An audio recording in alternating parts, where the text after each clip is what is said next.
ആധികാരികമായി ഉദ്ഘാടനം ചെയ്യുന്ന കേരളത്തിൻ്റെ ഭക്ഷ്യ പൊതുവിതരണ വകുപ്പിൻ്റെ ചുമതലയുള്ള മന്ത്രി പ്രിയപ്പെട്ട ശ്രീ GR അനിൽ, മുഖ്യാതിഥിയായി ഈ സമ്മേളനത്തിൽ സംബന്ധിച്ച് നമ്മെ അഭിസംബോധന ചെയ്ത വ്യവസായവും നിയമവും ഉൾപ്പെടെയുള്ള വകുപ്പുകൾ കൈകാര്യം ചെയ്യുന്ന കേരളത്തിൻ്റെ പ്രിയപ്പെട്ട മന്ത്രി ശ്രീ P. രാജീവ്, സ്വാഗതം ആശംസിച്ചുകൊണ്ട് സംസാരിച്ച അഭിവന്ദനായ ശ്രീമദ് സ്വാമി ജ്ഞാനതീർത്ഥ അവർകൾ, ഈ സമ്മേളന വേദിയിൽ സന്നിഹിതരായിട്ടുള്ള ശിവഗിരി തീർത്ഥാടനത്തിൻ്റെയും ശ്രീനാരായണ ധർമ്മസംഘ ട്രസ്റ്റിൻ്റെയും ഒക്കെ അധ്യക്ഷത വഹിക്കുന്ന അഭിവന്ദനായിട്ടുള്ള സച്ചിദാനന്ദ സ്വാമികൾ, ശിവഗിരി ശ്രീനാരായണ ധർമ്മസംഘം ട്രസ്റ്റിൻ്റെ ജനറൽ സെക്രട്ടറി ആദരണീയനായ ശ്രീമദ് ശുഭാകാനന്ദ സ്വാമികൾ, ശ്രീമദ് സാന്ദ്രാനന്ദ സ്വാമികൾ ഉൾപ്പെടെ വേദിയിലും സദസ്സിലും സന്നിഹിതരായിട്ടുള്ള അഭിവന്ദരായ സ്വാമിമാർ, അതുപോലെ കേരള ആരോഗ്യ സർവകലാശാലയുടെ വൈസ് ചാൻസലർ ബഹുമാനപ്പെട്ട ശ്രീ മോഹനൻ കുന്നുമ്മേൽ,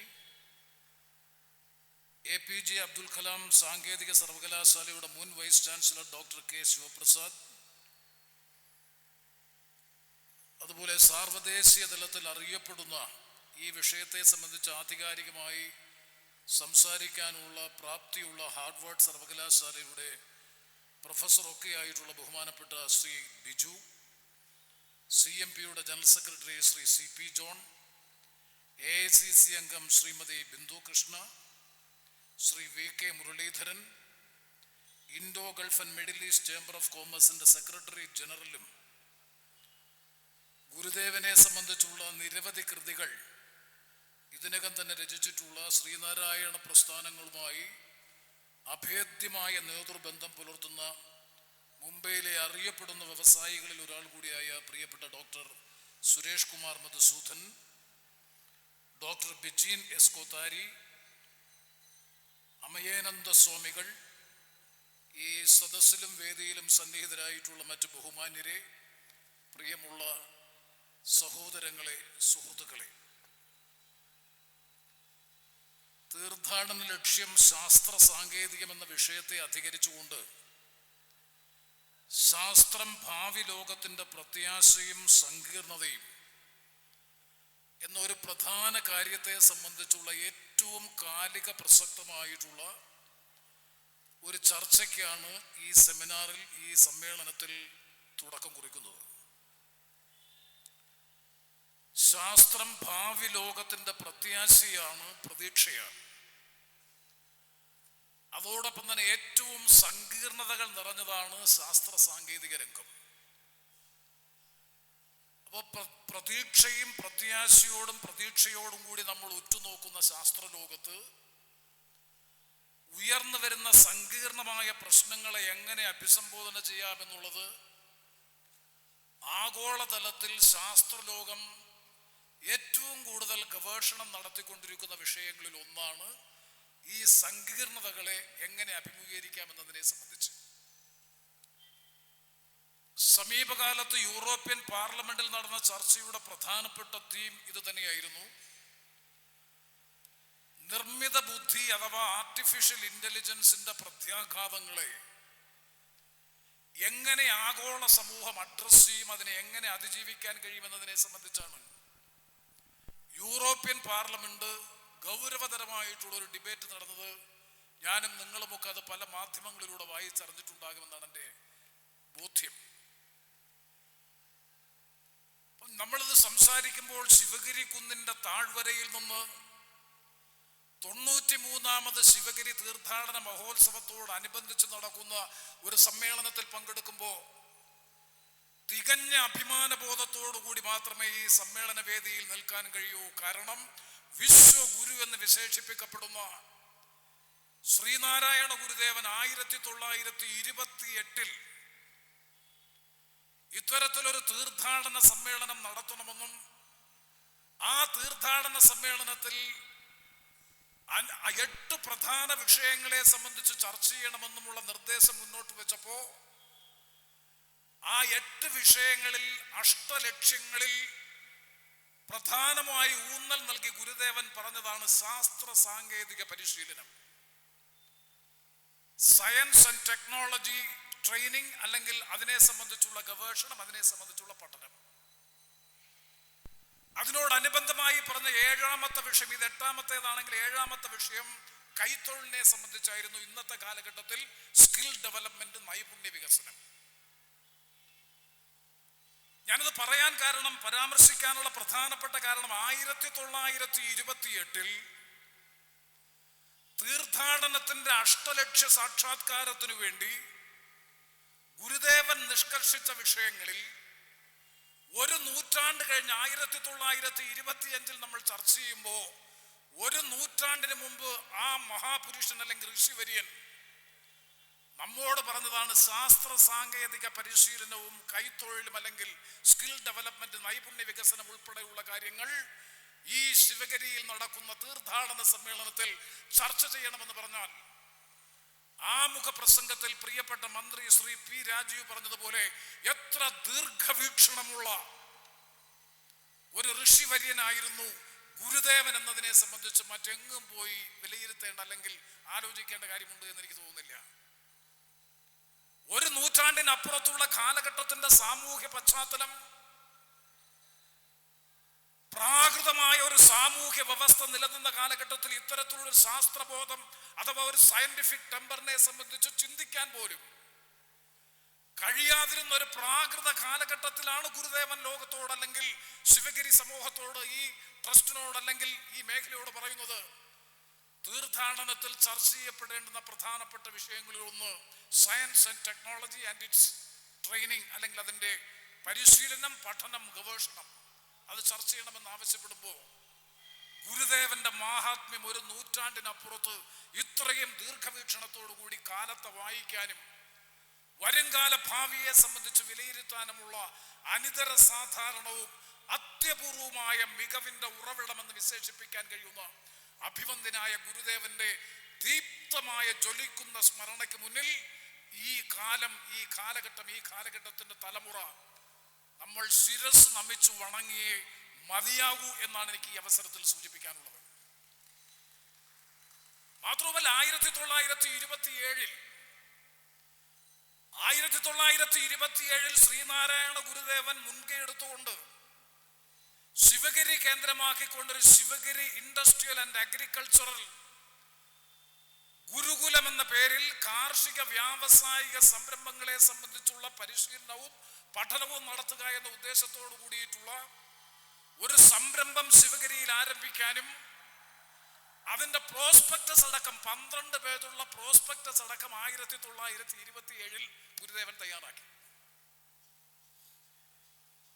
വീണ്ടും ഞാൻ ആവർത്തിക്കുന്നു, എത്രമാത്രം ഒരു ദീർഘവീക്ഷണം അല്ലെങ്കിൽ ആ മനസ്സിലുണ്ടായിരുന്ന ഒരു യുക്തിബോധവും സാമൂഹ്യ വീക്ഷണവും എത്രമാത്രം പ്രസക്തമായിരുന്നു എന്നുള്ളതിൽ അതിനപ്പുറത്തേക്ക് ഒരു തെളിവും വേണ്ട. ഇവിടെ ബഹുമാനപ്പെട്ട മന്ത്രി പറഞ്ഞത് 1912 ചെറായി പ്രസംഗത്തെ സംബന്ധിച്ച്. ചെറായിൽ വെച്ച് ഗുരുദേവന് മംഗളപത്രം നൽകിക്കൊണ്ടൊരു സഭാ സമൂഹം അദ്ദേഹത്തെ ആദരിച്ചപ്പോൾ തന്നെ ആദരിച്ച, സ്വീകരിച്ച, തന്നെ അംഗീകരിച്ച ആ സഭാ സമൂഹത്തെ അഭിസംബോധന ചെയ്യുമ്പോഴാണ് ഗുരുദേവന്റെ വിദ്യാഭ്യാസ നയത്തിന്റെ പ്രഖ്യാപനം എന്ന് വിശേഷിപ്പിക്കാൻ കഴിയുന്ന കേരളത്തിന്റെ ആധുനിക വിദ്യാഭ്യാസവും ആധുനിക ശാസ്ത്രവും ആധുനിക സാങ്കേതിക വിദ്യയുടെയും ഒക്കെ വികാസത്തിന്റെ മാഗ്നാ കാർട്ട എന്ന് വിശേഷിപ്പിക്കാൻ കഴിയുന്ന ചെറായി പ്രസംഗം ഇപ്പോൾ ശ്രദ്ധേയമായി മാറിത്തീരുന്നത്. അവിടെയാണ് ഗുരുദേവൻ പറഞ്ഞത്, ഇനി നമുക്ക് വേണ്ടത് ദേവാലയങ്ങളല്ല, നമുക്കിനി വേണ്ടത് 1917 അദ്ദേഹം പ്രഖ്യാപിച്ചു, ഇനി നമുക്ക് ദേവാലയങ്ങളല്ല വേണ്ടത്, മറിച്ച് വിദ്യാലയങ്ങളാണ് നമുക്ക് ആവശ്യമെന്ന് പ്രഖ്യാപിച്ചു.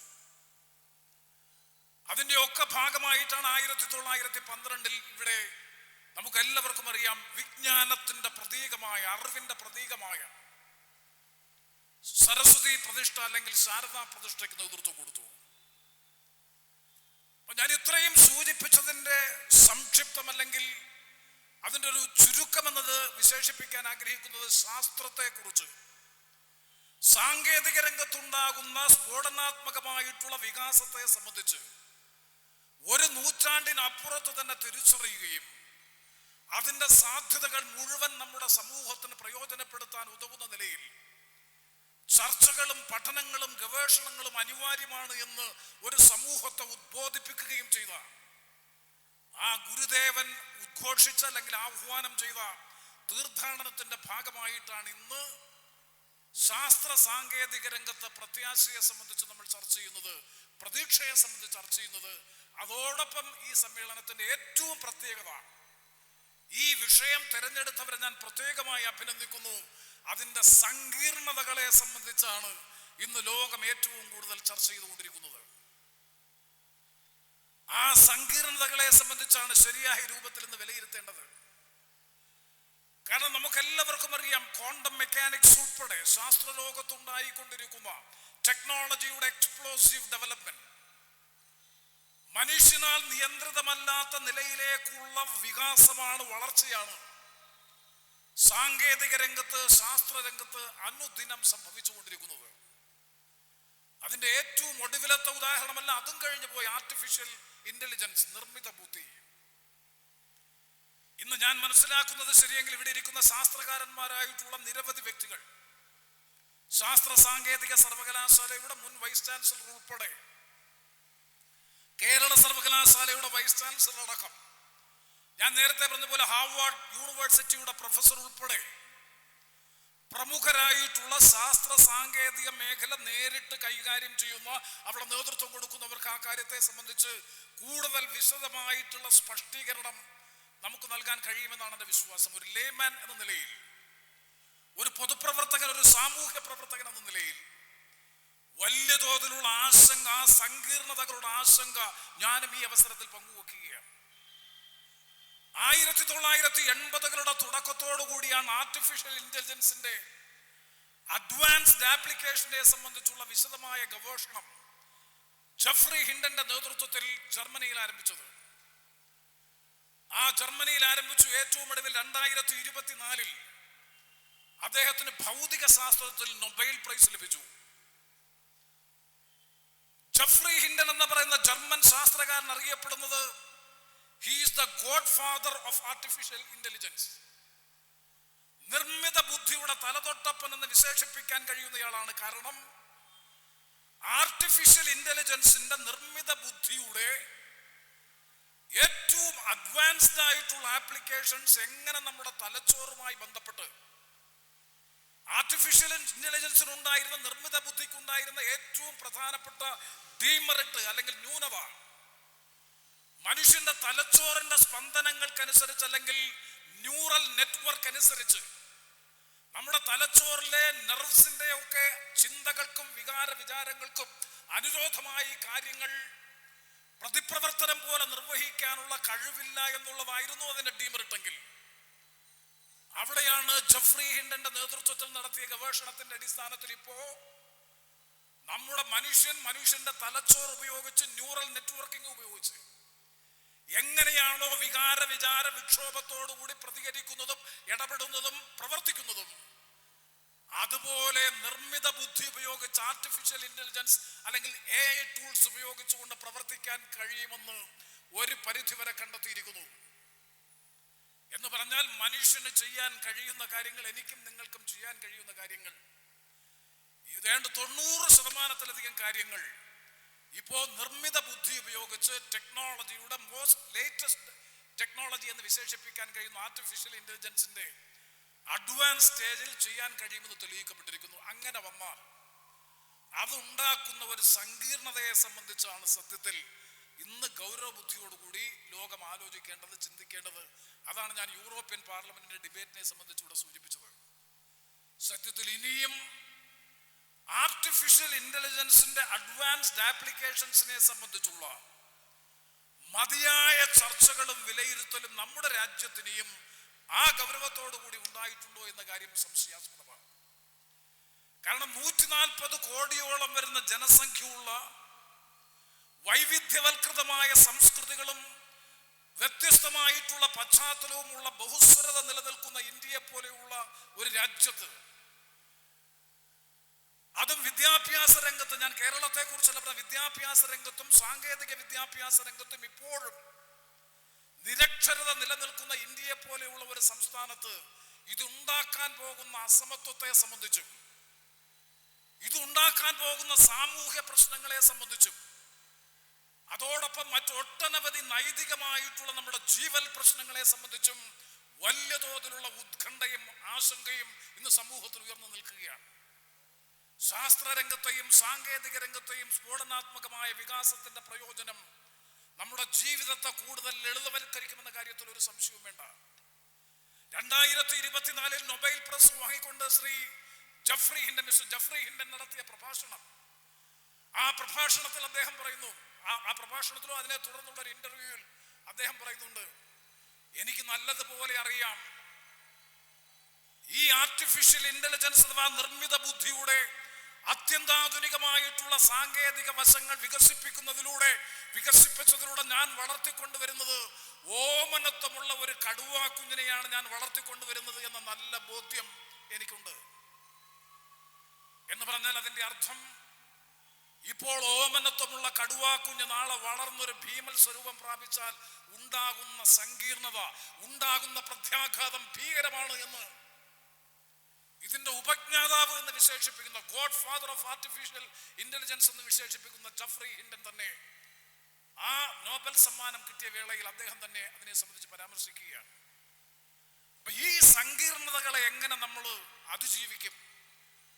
ഈ പറയുന്ന സാങ്കേതികമായിട്ടുള്ള വികാസത്തിന്റെ ഭാഗമായി രൂപപ്പെടുന്ന ഒട്ടനവധി സാമൂഹ്യ പ്രശ്നങ്ങളും രാഷ്ട്രീയ പ്രശ്നങ്ങളും നമ്മുടെ ജീവിതത്തെ തന്നെ മാറ്റിമറിക്കുന്ന തരത്തിലുള്ള ഇത്തരം പ്രശ്നങ്ങളെ എങ്ങനെ അഡ്രസ് ചെയ്യാൻ കഴിയും എന്നതിനെ സംബന്ധിച്ചുള്ള ഗൗരവബുദ്ധിയോട് കൂടിയിട്ടുള്ള ചിന്ത ഈ കാലഘട്ടത്തിൽ തീർച്ചയായും അനിപേക്ഷണീയമാണ്.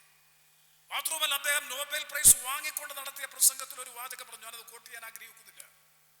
അദ്ദേഹം പറഞ്ഞത്, ഇതിന്റെ ഭാഗമായി പ്രൊഡക്ടിവിറ്റി, ഉൽപാദനവും ഉൽപാദനക്ഷമതയും വർദ്ധിക്കും, അതിന്റെ ഗുണഫലം ലോകത്തിനുണ്ടാകും. പക്ഷേ ആ ഗുണഫലം അല്ലെങ്കിൽ the benefits of highest productivity അല്ലെങ്കിൽ increase productivity, if it can be shared among the community equally, തുല്യമായി സമൂഹത്തിൽ ഇതിന്റെ ഗുണഫലം വിതരണം ചെയ്യാൻ കഴിഞ്ഞാൽ അതായിരിക്കും ശാസ്ത്രലോകത്തെ ഏറ്റവും വലിയ നേട്ടമായി ലോകത്തിന് ഭവിക്കാൻ വേണ്ടി പോകുന്നത്.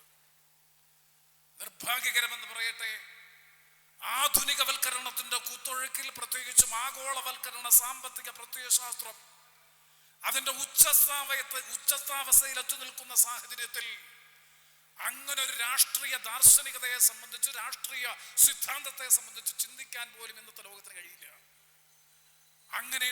അങ്ങനെയാകുമ്പോൾ ഉണ്ടാകുന്ന സാമ്പത്തികമായിട്ടുള്ള അസമത്വം, സാമൂഹ്യമായിട്ടുള്ള പ്രത്യാഘാതങ്ങൾ, ഇതെല്ലാം വലിയ തോതിൽ ചർച്ച ചെയ്യാനും അതിനെ ശാസ്ത്രബോധത്തോടുകൂടി യുക്തിബോധത്തോടുകൂടി വിലയിരുത്തി അതിജീവിക്കാനും കഴിഞ്ഞില്ല എന്നുണ്ടെങ്കിൽ ശാസ്ത്ര സാങ്കേതിക രംഗത്തെ സ്ഫോടനാത്മകമായ വികാസത്തിന്റെ ഫലം വിനാശകരമായിരിക്കുമെന്ന കാര്യത്തിൽ ഒരു സംശയവും വേണ്ട.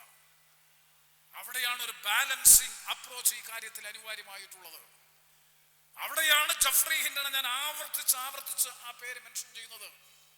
ഇത് കണ്ടുപിടിച്ച് ഇതിന് നേതൃത്വം കൊടുത്ത ഉപജ്ഞാതാവ് തന്നെ പറയുന്നു, ഇതുമൂലം ഉണ്ടാകുന്ന വളർച്ചയുടെയും വികാസത്തിന്റെയും ഗുണത്തിന്റെയും മൂല്യങ്ങൾ തുല്യമായി സമൂഹത്തിൽ പങ്കുവെക്കാൻ കഴിഞ്ഞില്ലെങ്കിൽ അത് വലിയ പ്രത്യാഘാതങ്ങൾ ഉണ്ടാക്കും. അപ്പൊ ഈ തരത്തിൽ പലതരത്തിലുള്ള സങ്കീർണതകൾ, ഗുരുതരമായിട്ടുള്ള പ്രത്യാഘാതങ്ങൾ ശാസ്ത്രലോകത്തെ തുറച്ചു നോക്കുന്ന ഈ കാലഘട്ടത്തിൽ അതിനെയും ശാസ്ത്രീയമായി അതിജീവിക്കാൻ കഴിയും എന്ന് തന്നെയാണ് എൻ്റെ വിശ്വാസം. കാരണം നമ്മൾ കമ്പ്യൂട്ടർ വന്നപ്പോൾ സമാന സ്വഭാവത്തിലുള്ള ആധുനികവൽക്കരണം വന്ന ഘട്ടങ്ങളിലൊക്കെ വലിയ ആശങ്കപ്പെട്ടു. പക്ഷെ ആ ആശങ്കയും ഇതുമായി താരതമ്യം ചെയ്യാൻ കഴിയില്ല. ഇത് നമ്മുടെ ദൈനംദിന ജീവിതത്തെ തന്നെ ബാധിക്കുന്നതാണ്. നമ്മുടെ വിചാരങ്ങളുമായി കേവലം ഒരു യന്ത്രവൽക്കരണം മാത്രമല്ല, മെക്കനൈസേഷൻ അല്ല. ഇത് മനുഷ്യന് പകരം മനുഷ്യൻ രൂപപ്പെടുകയാണ്. ജൈവാവസ്ഥയിലുള്ള മനുഷ്യന് പകരമായി ജൈവ സ്വഭാവമുള്ള യന്ത്രമനുഷ്യൻ സമൂഹത്തിൽ രൂപപ്പെടുകയാണ്. അങ്ങനെ ഉണ്ടാകുമ്പോഴുള്ള അത് തീർച്ചയായും ശിവഗിരി മഠത്തെ സംബന്ധിച്ചിടത്തോളം ശ്രീനാരായണ ഗുരുദേവന്റെ പാദസ്പർശം കൊണ്ടും പ്രവർത്തനം കൊണ്ടും ധന്യമായിട്ടുള്ള ശിവഗിരി മഠത്തെ സംബന്ധിച്ചിടത്തോളം, ശിവഗിരി ആശ്രമത്തെ സംബന്ധിച്ചിടത്തോളം, ശ്രീനാരായണ ധർമ്മസംഘം ട്രസ്റ്റിനെ സംബന്ധിച്ചിടത്തോളം ആ വിഷയം ചർച്ച ചെയ്യാൻ വേണ്ടി എടുത്തു എന്ന് പറയുന്നത് എന്തുകൊണ്ടും ശുഭോദർക്കമായിട്ടുള്ള ഒരു കാര്യമാണ്. അതിൽ ഞാൻ ആവർത്തിച്ച് പറയുന്നു, ഇത്തരം കാര്യങ്ങൾക്ക് രാഷ്ട്രീയവും സാമൂഹികവുമായ പരിഹാരം കണ്ടെത്താൻ ഒരു കാലഘട്ടത്ത് ഗുരുദേവന്റെ ചിന്താധാര സ്വാധീനിക്കുന്നതിന് മുമ്പ്, അല്ലെങ്കിൽ വേണ്ടി വന്നാൽ ഒരു രണ്ടാമത് ലോക മഹായുദ്ധം വരെ അറിവ്, പഠനം, വിദ്യാഭ്യാസം എന്നത് കേവലം വ്യക്തിഗതമായിട്ടുള്ള ഒരു ആനുകൂല്യവും അവകാശവുമായി പരിമിതപ്പെട്ടിരുന്നു എന്നുണ്ട്. ആവശ്യമായി പരിമിതപ്പെട്ടിരുന്നുവെങ്കിൽ അതിനുശേഷം വിദ്യാഭ്യാസം ഒരു സാമൂഹ്യ ആവശ്യമായി വളരുകയും വികസിക്കുകയും ചെയ്തത് 1920കളിൽ തന്നെ ഗുരുദേവൻ അത് പറയുകയും ചെയ്തു. സാമൂഹ്യ ആവശ്യമാണ്. അതാണ് വിദ്യാധനം സർവധനാൽ പ്രധാനം. വിദ്യ കൊണ്ട് പ്രബുദ്ധരാകാൻ, സംഘടന കൊണ്ട് വിമോചിതരാകാൻ ഗുരുദേവൻ ആഹ്വാനം ചെയ്തത് വിദ്യാഭ്യാസം വ്യക്തിഗതമായ ഒരു ആവശ്യമല്ല, സാമൂഹ്യമായ ആവശ്യമാണ് എന്ന് കണ്ടെത്തിക്കൊണ്ടാണ്. അതിന്റെ ഒക്കെ പിൻബലത്തിൽ തന്നെയാണ് ഇത്തരത്തിലുള്ള എല്ലാ സംരംഭങ്ങളും പിൽക്കാലത്ത് രൂപപ്പെട്ടു വന്നിട്ടുള്ളത് എന്ന കാര്യത്തിൽ സംശയം വേണ്ട. അതുകൊണ്ട് ഞാൻ എൻ്റെ സംസാരം ചുരുക്കുന്നു. ശാസ്ത്ര സാങ്കേതിക രംഗത്തെ നൂതനമായ ആ നേട്ടങ്ങളെ സംബന്ധിച്ച്, വികാസത്തെ സംബന്ധിച്ചുള്ള നമ്മുടെ ഭാവി പ്രതീക്ഷയും അതുണ്ടാക്കുന്ന സങ്കീർണതകളും, അതിനൊരു സൊല്യൂഷൻ കൃത്യമായി പറയാൻ ഒരു രാഷ്ട്രീയ വിദ്യാർത്ഥി എന്ന നിലയിൽ ഇപ്പോൾ ഇനി കഴിയില്ല. കൂടുതൽ പഠനവും ആഴത്തിലുള്ള ഗവേഷണവും ഇതുണ്ടാക്കുന്ന പ്രത്യാഘാതങ്ങളെ സംബന്ധിച്ചും അതിജീവിക്കാനുള്ള മാർഗങ്ങളെ സംബന്ധിച്ചും അനിവാര്യമായിരിക്കുന്ന ഒരു സാഹചര്യത്തിൽ വിദഗ്ധരായിട്ടുള്ള മറ്റ് നിരവധി വ്യക്തികളുടെ അഭിപ്രായങ്ങൾ ക്രോഡീകരിച്ചുകൊണ്ട് ഈ കാര്യത്തിൽ ഏറ്റവും കുറഞ്ഞത് ഒരു പൊതുധാരണയെങ്കിലും രൂപപ്പെടാൻ കഴിയുമെന്നുള്ള പ്രതീക്ഷയും പ്രത്യാശയും നിങ്ങളുമായി പങ്കുവെച്ചുകൊണ്ട് ഈ വിഷയം വളരെ ഒരുപക്ഷെ എനിക്ക് തോന്നുന്നു ഈ തീർത്ഥാടന സമ്മേളനത്തിൽ ചർച്ച ചെയ്യപ്പെട്ട ഏറ്റവും പ്രധാനപ്പെട്ട വിഷയം, കാലിക പ്രസക്തമായിട്ടുള്ള വിഷയമാണ് ഇന്ന് ഈ സമ്മേളന വേദിയിൽ ചർച്ച ചെയ്യപ്പെടുന്നത്. ആ വിഷയം തെരഞ്ഞെടുത്ത ഇതിന്റെ സംഘാടകരെ, ധർമ്മസംഘം ട്രസ്റ്റിന്റെ ഭാരവാഹികളെ, ബന്ധപ്പെട്ട എല്ലാവരെയും ഹാർദമായി അഭിനന്ദിച്ചുകൊണ്ട് ഗുരുദേവന്റെ ദീപ്തമായ ജ്വലിക്കുന്ന ഓർമ്മകൾക്ക് മുമ്പിൽ ആദരവർപ്പിച്ചുകൊണ്ട് 93ാമത് ശിവഗിരി തീർത്ഥാടന മഹാമഹത്തിന് എല്ലാവിധമായ വിജയാശംസകളും നേർന്ന് എല്ലാവർക്കും 2026 എന്ന പുതിയ വർഷത്തിന്റെ നന്മ നിറഞ്ഞ ആശംസകൾ കൂടി നേർന്നുകൊണ്ട് ഞാൻ എൻ്റെ അധ്യക്ഷ പ്രസംഗം അവസാനിപ്പിക്കുന്നു. എല്ലാവർക്കും ആശംസകൾ അർപ്പിക്കുന്നു. നന്ദി, നമസ്കാരം. ഈ സമ്മേളനം ഉദ്ഘാടനം ചെയ്യുന്നതിനായി ബഹുമാന്യനായ കേരള സംസ്ഥാനത്തിൻ്റെ ഭക്ഷ്യ പൊതുവിതരണ വകുപ്പ് മന്ത്രി ശ്രീ GR അനിൽ അവറുകളെ ആദരപൂർവ്വം ക്ഷണിച്ചുകൊള്ളുന്നു. യോഗാധ്യക്ഷൻ പ്രിയങ്കരനായ MP ശ്രീ NK പ്രേമചന്ദ്രൻ, വേദിയിൽ മുഖ്യ പ്രഭാഷണം നടത്തി കടന്നുപോയ പ്രിയങ്കരനായ വ്യവസായ മന്ത്രി ശ്രീ P രാജീവ്, വേദിയിൽ നമുക്ക് ഏവർക്കും സ്വാഗതം പറഞ്ഞ ജ്ഞാനതീർത്ഥ സ്വാമികൾ, ശിവഗിരി മഠം പ്രസിഡന്റ് ശ്രീ സച്ചിദാനന്ദ സ്വാമികൾ, സെക്രട്ടറി ശ്രീ ശുഭാനന്ദ സ്വാമികൾ, വേദിയിലുള്ള ബഹുമാന്യരായ ശ്രീ മോഹൻ കുന്നുങ്ങൽ, ഡോക്ടർ K ശിവപ്രസാദ്, എൻ്റെ പ്രിയ സുഹൃത്ത് സത്യഭാമദാസ് ബിജു, ഏറെ പ്രിയങ്കരനായ Shri CP John, Shrimati Bindu Krishna, Shri VK Muraleedharan, doctor Suresh Kumar Madhusudanan, doctor Bijana S Kothari, മറ്റ് വേദിയിലും സദസ്സിലുമുള്ള ബഹുമാന്യരെ, തീർത്ഥാടകരെ, സഹോദരങ്ങളെ, സ്നേഹിതരെ, അധ്യക്ഷനും മുഖ്യ പ്രാസംഗികനും 93ാം ശിവഗിരി തീർത്ഥാടനവുമായി ബന്ധപ്പെട്ട് ശാസ്ത്ര സാങ്കേതിക സമ്മേളനത്തിൻ്റെ പ്രാധാന്യം വിശദീകരിക്കുകയുണ്ടായി. ഞാനൊരു ദീർഘമായ വർത്തമാനത്തിലേക്ക് കടക്കുന്നില്ല. മുൻബന്ധത്തെക്കാളും ശ്രീനാരായണ ഗുരുവിൻ്റെ സന്ദേശങ്ങൾ നമ്മുടെ സമൂഹത്തിന് അനിവാര്യമായി തീർന്നിരിക്കുന്ന ഒരു കാലഘട്ടത്തിലൂടെയാണ് നമ്മൾ കടന്നു പോകുന്നത്. എല്ലാ കാലത്തും സ്മരിക്കപ്പെടാൻ അർഹമായ ഗുരുവിൻ്റെ ഏറ്റവും ഉന്നതമായ മൂല്യം എന്ത് എന്ന് ചോദിച്ചാൽ ഒരു ഉത്തരമേ എനിക്ക് പറയാൻ കഴിയും. അത് ആത്മീയ ചിന്തയെയും ആധുനിക ശാസ്ത്രബോധത്തെയും സമന്വയിപ്പിച്ച ആ പ്രതിഭാ ഗുണമാണ് അദ്ദേഹത്തിൻ്റെതെന്ന് പറയാൻ കഴിയും. ഭാരതത്തിന് ആയിരക്കണക്കിന് വർഷം പഴക്കമുള്ള ആത്മീയ പാരമ്പര്യമുണ്ട് എന്ന് നിങ്ങൾക്കെല്ലാം അറിയാം. പ്രപഞ്ചവും മനുഷ്യനും തമ്മിലുള്ള ബന്ധം, മനുഷ്യജീവിതത്തിൻ്റെ പരമമായ അർത്ഥം, മോക്ഷമാർഗങ്ങൾ ഇവയെല്ലാം ധാരാളം ചർച്ച ചെയ്യപ്പെടുകയുണ്ടായി. സത്യം, അഹിംസ, കരുണ, നിഷ്കാമമായ കർമ്മം തുടങ്ങിയ മൂല്യങ്ങൾ ഉയർത്തിപ്പിടിച്ച പാരമ്പര്യമായിരുന്നു നമ്മുടേത്. ഭാരതത്തിൽ എണ്ണമറ്റ സന്യാസി വര്യന്മാർ ഉണ്ടായിട്ടുണ്ട് എന്ന് നിങ്ങൾക്കെല്ലാം അറിയാം. മോക്ഷത്തെപ്പറ്റിയും ആത്മീയതയെപ്പറ്റിയും അവരുടെ സങ്കല്പങ്ങളിൽ നിന്നും തികച്ചും വ്യത്യസ്തമായ ഒന്നായിരുന്നു ശ്രീനാരായണ ഗുരുവിൻ്റെ ജീവിതവും സന്ദേശവും. പർവ്വത സ്ഥാനുക്കളിൽ പോയി തപസ് ചെയ്യുകയും ഭൗതിക ജീവിതത്തിൽ നിന്ന് വേറിട്ട് നിൽക്കുകയും ചെയ്യുന്നതാണ് ആത്മീയത എന്ന ധാരണയാണ് ഭാരതത്തിൽ പൊതുവെ ഉണ്ടായിരുന്നത്. എന്നാൽ മഹാഭൂരിപക്ഷം ജനങ്ങൾ ദാരിദ്ര്യത്തിലും നിരക്ഷരതയിലും അന്ധവിശ്വാസത്തിലും അമർന്നിരുന്ന നമ്മുടെ സമൂഹത്തിൽ സ്വയം ആത്മീയ ഉത്കർഷണം നേടി മോക്ഷം പ്രാപിച്ചിട്ട് ഗുണമൊന്നുമില്ല എന്ന് മനസ്സിലാക്കിയവരാണ് നവോത്ഥാന നായകന്മാർ. അവർ ഭൗതിക ജീവിതത്തിൽ ആണ്ടുമുഴുകിയില്ല, അതിൽ നിന്ന് വേറിട്ട് നിന്നു. എന്നാൽ സാധാരണ ജനങ്ങളുടെ ഭൗതിക ജീവിതത്തെ മെച്ചപ്പെടുത്താൻ ആവശ്യമായ ഒരു പ്രവർത്തനങ്ങളിൽ നിന്നും അവർ ഒഴിഞ്ഞു നിന്നിട്ടുമില്ല.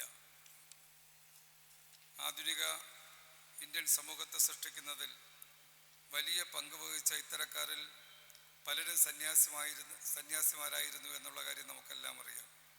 അക്കൂട്ടത്തിൽ ഏറ്റവും തലയെടുപ്പോടെ എന്നും ഉയർന്നു നിൽക്കുന്ന പേരാണ് ശ്രീനാരായണ ഗുരുവിൻ്റേത്. ആധുനിക സമൂഹത്തിലേക്കുള്ള മാറ്റത്തെ ആശങ്കയോടെ കാണുകയും പുരാതന കാലത്തെ മൂല്യങ്ങളിലേക്ക് തിരിച്ചു പോവുകയും ചെയ്യുന്നതാണ് ആത്മീയത എന്ന തെറ്റിദ്ധാരണയെ ഒരു തകർത്ത് കളഞ്ഞു എന്ന് നമുക്ക് അറിയുന്ന കാര്യമാണ്. ശാസ്ത്ര സാങ്കേതിക വിപ്ലവത്തിലൂടെ ലോകത്തെങ്ങും ഒരു പുതിയ സംസ്കാരം ഉരുത്തിരിഞ്ഞു വരുന്നത് തിരിച്ചറിഞ്ഞ ആളായിരുന്നു ഗുരുദേവൻ. പഴമയിലേക്ക് തിരിച്ചു നടക്കാൻ കഴിയില്ലെന്നും ഭാവിയിലേക്ക് മുന്നേറാൻ സഹായിക്കാത്ത ഒരു ആത്മീയ മൂല്യവും മനുഷ്യർക്ക് പ്രയോജനപ്പെടില്ലെന്നും അദ്ദേഹം അറിയുകയും അത് ലോകത്തെ അറിയിക്കുകയും ചെയ്യുകയുണ്ടായി. ആധുനിക കേരളം സൃഷ്ടിക്കുന്നതിൽ ഗുരുവിൻ്റെ സംഭാവനകൾ ഒരു കാലത്തും വിസ്മരിക്കപ്പെടുകയില്ല. അറിവാണ് മോചനത്തിൻ്റെ വഴിയെന്ന് ഗുരു വിശ്വസിക്കുകയുണ്ടായി. അക്കാലത്ത് പാർശ്വവൽക്കരിക്കപ്പെട്ട വിഭാഗങ്ങൾക്ക് വിദ്യാഭ്യാസം നിഷേധിക്കപ്പെട്ടിരുന്നപ്പോൾ പള്ളിക്കൂടങ്ങൾ സ്ഥാപിക്കാൻ അദ്ദേഹം ആഹ്വാനം ചെയ്തു. നേരത്തെ അധ്യക്ഷൻ ആ വിഷയത്തെക്കുറിച്ച് വിശദീകരിക്കുകയുണ്ടായി. ക്ഷേത്രങ്ങൾ പണിയുന്നതിനേക്കാൾ പ്രാധാന്യം വിദ്യാലയങ്ങൾ പണിയുന്നതിനാണെന്ന് അദ്ദേഹം ഉദ്ബോധിപ്പിച്ചു. ശാരദാമഠം വർക്കലയിൽ അറിവിൻ്റെ ദേവതയായ ശാരദയെ പ്രതിഷ്ഠിച്ചതിലൂടെ വിദ്യയുടെ പ്രാധാന്യത്തെ അദ്ദേഹം ദൈവികതയുമായി ബന്ധിപ്പിക്കുകയുണ്ടായി. ആത്മീയതയോടൊപ്പം ഭൗതികമായ പുരോഗതിക്കും ഗുരു ഊന്നൽ നൽകുകയുണ്ടായി. കൃഷി, വ്യവസായം, കച്ചവടം എന്നിവയിൽ പ്രാവീണ്യം നേടാൻ അദ്ദേഹം അനുയായികളെ പ്രേരിപ്പിച്ചു. ശുചിത്വത്തെക്കുറിച്ചുള്ള അദ്ദേഹത്തിൻ്റെ കാഴ്ചപ്പാടുകൾ ആധുനിക ആരോഗ്യ നയങ്ങളെപ്പോലും ഓർമ്മിപ്പിക്കുന്ന ഒന്നായിരുന്നു എന്ന് നമുക്കെല്ലാം അറിയുന്ന കാര്യമാണ്. ശ്രീനാരായണ ഗുരു ഒരു ജാതിയുടെയോ മതത്തിൻ്റെയോ മാത്രം നേതാവായിരുന്നില്ല, മറിച്ച് ലോക മാനവികതയുടെ വഴികാട്ടിയായിരുന്നു എന്നുള്ളതാണ് സത്യം. അന്ധവിശ്വാസങ്ങളിൽ നിന്നും അസമത്വങ്ങളിൽ നിന്നും കേരളത്തെ മോചിപ്പിക്കാൻ അദ്ദേഹം നൽകിയ സംഭാവനകൾ കാലാതീതമാണ് എന്നുള്ളതാണ്. കേരളത്തെ ഒരു വിജ്ഞാന സമ്പദ്ഘടനയാക്കി പരിവർത്തിപ്പിക്കാൻ നാം ലക്ഷ്യമിട്ടിരിക്കുന്ന ഈ കാലഘട്ടത്തിൽ ഗുരുവിൻ്റെ സ്മരണകൾ നമുക്ക് പ്രചോദനമാകുന്നു എന്നുള്ളതാണ് സത്യം. ഞാൻ മറ്റ് ദീർഘമായ കാര്യങ്ങളിലേക്കൊന്നും കടക്കുന്നില്ല. അത്തരത്തിൽ ശിവഗിരി മഠം ഈ വിഷയവുമായി ബന്ധപ്പെടുത്തിക്കൊണ്ട് നമ്മുടെ സമൂഹത്തിലും നമ്മുടെ രാജ്യത്തും ഏറ്റവും മെച്ചപ്പെട്ട ശാസ്ത്ര മേഖലയുമായി ബന്ധപ്പെട്ട വിദഗ്ധരെ പങ്കെടുപ്പിച്ചുകൊണ്ട് ഇത്തരത്തിലൊരു ചർച്ചയ്ക്ക് വേദി ഒരുക്കിയത് വളരെ വളരെ സന്തോഷം പകരുന്ന കാര്യമാണെന്നുള്ള കാര്യം സൂചിപ്പിച്ച് ഈ ശിവഗിരി തീർത്ഥാടന പരിപാടികൾക്കെല്ലാം ആശംസകൾ നേരുന്നു. അതോടൊപ്പം പുതുവർഷത്തെ വരവേൽക്കുന്ന മണിക്കൂറുകളാണ് ഇനിയുള്ള സമയം. എല്ലാവർക്കും പുതുവത്സര ആശംസകൾ നേർന്നുകൊണ്ട് ഈ പരിപാടി ഉദ്ഘാടനം ചെയ്യാൻ അറിയിക്കട്ടെ. നന്ദി, നമസ്കാരം.